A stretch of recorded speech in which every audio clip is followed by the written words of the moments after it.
નમસ્કાર દોસ્તો, હું છું જય વસાવડા અને જેમ તમે જોઈ રહ્યા છો એમ અત્યારે પણ કરી રહ્યો છું પ્રવાસ.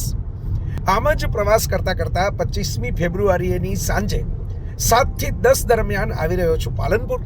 કાનુભાઈ મહેતા હોલની અંદર ભારત વિકાસ પરિષદ દ્વારા માનસિક સ્વાસ્થ્ય માટે સરસ મજાનો કાર્યક્રમ થવા જઈ રહ્યો છે. ડૉક્ટર ધ્રુવનો મને ફોન આવેલો અને એમની સાથે પ્રવીણભાઈ અને બીજા પણ મિત્રો જોડાયેલા છે. એક નવા જ વિષય અને બહુ જરૂરી વિષય સાથે કામ કરી રહ્યા છે. સમાજમાં માનસિક બીમારીઓ તો ખરી જ, પણ બધી માનસિક બીમારી કંઈ પાગલ પણ નથી હોતી. હતાશા હોય છે, ડિપ્રેશન હોય છે, વિષાદ અવસાદ હોય છે, મૂંઝવણ હોય છે, ઘણી રીતે કન્ફ્યુઝન હોય છે, સ્વભાવ ચીડિયો થઈ જવાનો, ગુસ્સો કંટ્રોલ ન થાય, અમુક પ્રકારનો ગુસ્સો, ઘણી બાબતો એવી હોય છે કે જેના આપણે જોઈ રહ્યા છીએ પરિણામો, માઠા પરિણામો આપણી આસપાસ, પણ એના ઉકેલ માટેના સોલ્યુશન માટે કેવળ ઉપદેશ આપીએ છીએ. માનસિક જે પરિસ્થિતિ છે એ દર્દોનું નિવારણ કેમ કરવું, યુવાનોમાં અને જીવનની રિલેશનશિપમાં અને એ બધી રીતે હતાશા આવે એનો કેમ ઉકેલ લઈ આવો, એની અંગે ચર્ચા કે ચિંતા કરતા નથી.